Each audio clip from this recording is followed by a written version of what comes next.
Hello everybody, this is Tracy Markley from Tracy's Personal Training, Pilates and Yoga Studio again to bring you a little more exercises to maybe help you through your recovery at home, and many of you are not able to get to therapy. I made a video a couple days ago with a little tips, and we're going to go through a little education today and a little exercises. And again, another reminder, I am a fitness specialist. I'm not a physical therapist. But what happens with us in the fitness community and us that work in our gyms and our studios, Pilates studios and everything that we're doing, we often get stroke survivors coming to us when their physical therapy has ended. Or maybe they had not so good physical therapy. They're looking out for more help, or their insurance only covers so many visits, or whatever the situation is. A lot of us fitness professionals are now doing a lot of therapy with the stroke survivors and people in rehab and people with fall prevention and all these different things. So that's how I came about to doing this. I was starting to get those kind of clients, and although I've worked with stroke survivors for quite some time, I wasn't getting them so raw in their recovery. I would meet them months and months, maybe a year out after their strokes, and they still had some challenges, but they weren't in their walkers trying to learn to stand. They did that all with therapy and got stronger. And more it seems like I'm meeting more people in the rawer stages of their physical therapy. And that's what brought me to help in videos and write my books and do the things that I have done. So with that, I just wanted to remind everybody of that and where I come from and how I came about to help, because it is just the fact us fitness professionals are meeting people in physical therapy stages way earlier than we did 5 or 6 years ago. It's just different now. So here we go. So most of you, some of you maybe you haven't, have seen my other videos. I teach muscles, so it makes sense why you're doing certain movements and what needs to be strengthened to help the body move forward in recovery. So I'm going to give you a little muscle education first, not a whole long time. I know sometimes you guys don't like watching really long videos, but the more you know, the better recovery you can get. So let me go over a little bit of the muscles. They are in my other videos and in my books more detailed. But for those that haven't met me or worked with me, let's go. First, let me show you this muscle. This is your multifidus muscle. Can you see that? The words may be backwards in the video, but that is a deep spine muscle. It is a bunch of little tiny ones hooking between the vertebrae. This muscle works with your transverse muscle, the deep ab muscle, which is right here. This muscle right here. This is like a girdle on your body. It wraps around. It goes all the way to the back. It attaches your pubic bone to your sternum. It attaches on your hip bone. This muscle needs to be strong to help you stay upright. So when you're learning to stand and your abs are in, you need that muscle strong to help hold you up. When people talk about core, true core strength is getting the multifidus stronger and a lot of the spine muscles and this transverse. So, and then you have the pelvic floor muscles. The science of the body is your pelvic floor, the multifidus, and this transverse muscle is all on the same neuromuscular loop, which means if this muscle, your transverse, is weak, this can't be strong enough to do its job, as well as the pelvic floor. So getting your deep core muscles strong and in balance helps get your torso, your posture, the tree trunk of your body, the trunk of your body strong. When the trunk of your body is strong, let me chair back a little bit, your hips line up better. Your knees and your legs and your ankles are stronger. When you're up here, your shoulder joint can move. So remember, your hip is a ball and socket joint, and so is your shoulder. So your shoulder and your hip, they come in the ball and socket, so your leg moves in different directions. Your shoulder moves in different directions. But you also have the pelvic girdle, which means your pelvic and hips has to be strong so your leg can move in the ranges they need. If the lower part of your body is here, this isn't stable to let the movements happen. The same with your shoulder joints. Your shoulder joints is another ball and socket joint. So it moves, but if your posture's here, this is going to be limited. We hit a little glitch.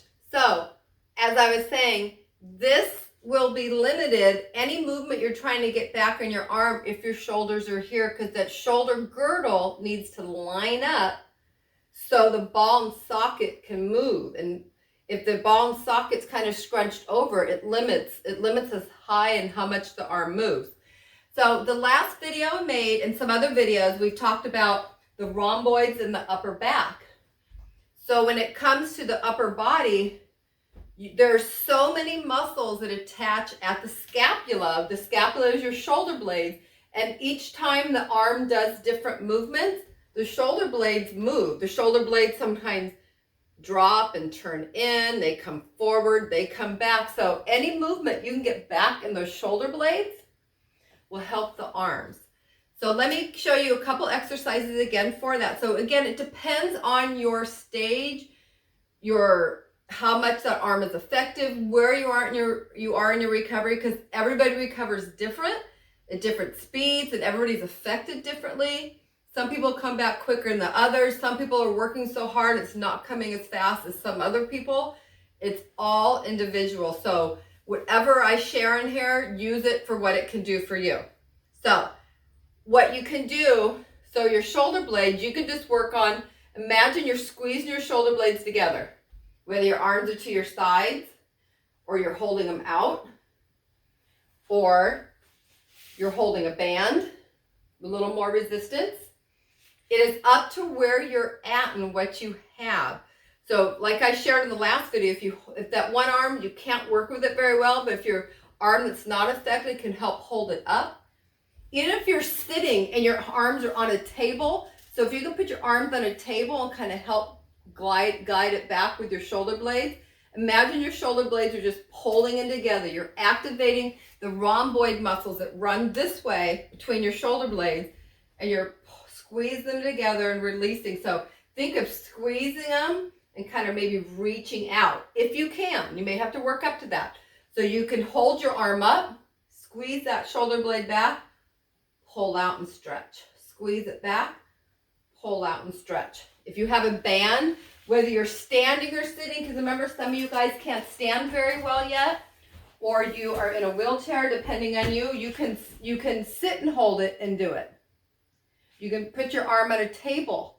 You can maybe put your hands on a ball or on a dish towel on the table and slide it back and forth. However you can work that in, but make sure you're in good form. Don't have your shoulders here, sit up tall, and have your hands about at chest level. Don't work up in here, have your shoulder blades here, and work it whatever way you can. And adding to that, you can bring your arms all the way in, all the way out. If you have to hold that arm up and try to help it follow through with the arm that's not affected, that can help as well. Running into a few little glitches filming today.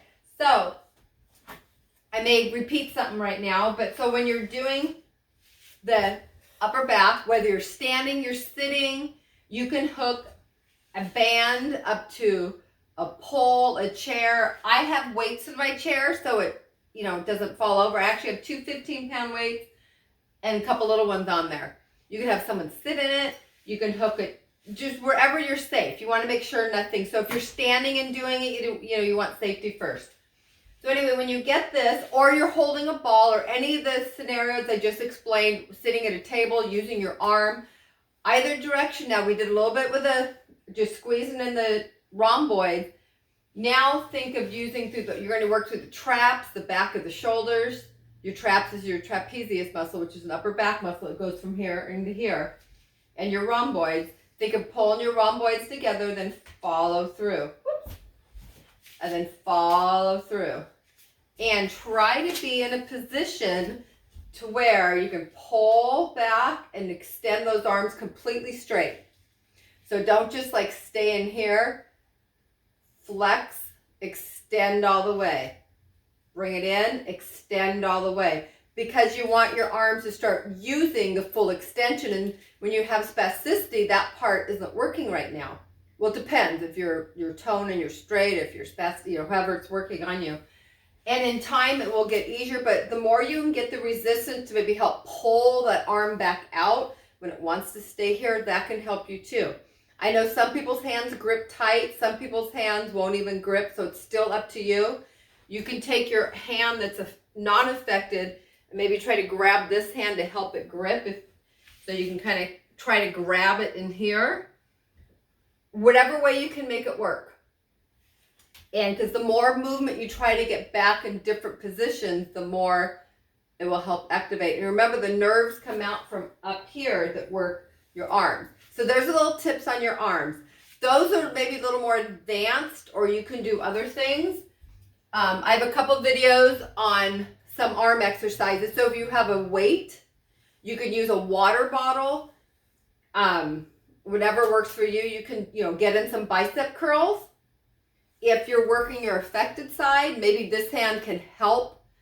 You can help this hand lift up. If you have something, you may not be able to grip on anything, but maybe you can help your hand work through that range of motion of flexing and extending that arm. Flexing and extending that arm.